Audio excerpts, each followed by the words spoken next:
France Info. France Info. L'actualité du voyage, c'est voyages et découvertes avec vous, Ingrid Pohu. Bonjour. Bonjour Rémi, bonjour à tous. Et à la une cette semaine, Ingrid, la première agence de tourisme en France dédiée à la bière et au patrimoine brassicole. Absolument, l'échappée bière, c'est le nom de cette nouvelle agence de voyage. Pour ses créateurs, la bière est bien plus qu'une petite mousse de comptoir, c'est un produit de prestige qui n'est pas, selon eux, considéré en France à sa juste valeur.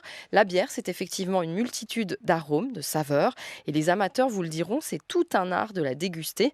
D'ailleurs, le beer fooding arrive chez nous. Le beer fooding, c'est quoi ? Eh bien, c'est une tendance culinaire qui consiste à associer les plats avec les bières en fonction de leur goût. Alors, point fort de cette agence, en plus des visites de brasseries et d'abbayes, eh bien, elle vous propose des cours de biérologie. On dit aussi la zytologie. Voilà, avec un Z, c'est dans le dico.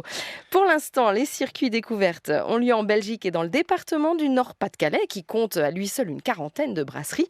Premier exemple de circuit avec l'un des cofondateurs de l'agence, Olivier Faure. En France, il y a un circuit qu'on aime bien proposer parce que c'est un circuit qui n'est pas exclusivement bière. On descend dans le sud du département, on va au Cateau-Cambrésis.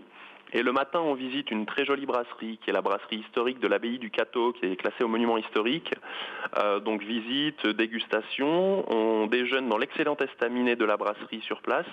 Et l'après-midi, on fait une visite guidée du musée Matisse, puisque le Cateau était la ville de naissance de Matisse. Voilà, et ça fait une jolie journée où on allie découvertes gustatives et puis découvertes culturelles.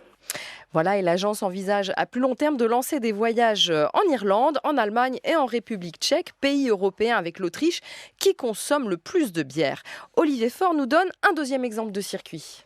On peut partir de Lille et puis se diriger vers l'Artois. On peut visiter la brasserie de la Page 24, qui est une brasserie extrêmement dynamique de la région. Donc on visite les locaux, puis évidemment on déguste. Ensuite on fait un petit repas en estaminet. Ensuite on peut passer l'après-midi à la brasserie Ch'ti, où là aussi on visite les locaux, on redécouvre les particularités de cette brasserie. Et en général, on aime bien terminer le circuit par une petite animation autour de la bière, un peu ludique, une petite dégustation à l'aveugle ou un quiz sur le thème de la bière, pour voir un petit peu de manière amusante ce que les gens ont retenu de la visite. Alors on précise, à la fin de chaque visite, vous proposez des alcotests. Oui, alors ça, évidemment, ça rentre déjà à 100% dans notre vision et notre présentation de la bière comme un produit de dégustation. L'idée est avant tout d'assurer aussi la sécurité des gens. Alors, 9 fois sur 10, même à chaque fois, nos circuits, c'est nous qui conduisons le véhicule ou le prestataire. Mais à la fin, pour assurer, en effet, on propose toujours des alcotests. Et puis, on sert toujours des galopins. Des petits verres de 15 centilitres. Voilà, des petits verres de 15 centilitres.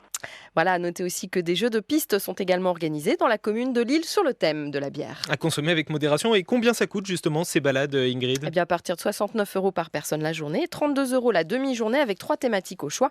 Bière passion, bière et gastronomie et bière et patrimoine. Voilà, tous les renseignements sur le site échappée-bière.com. Tout un programme.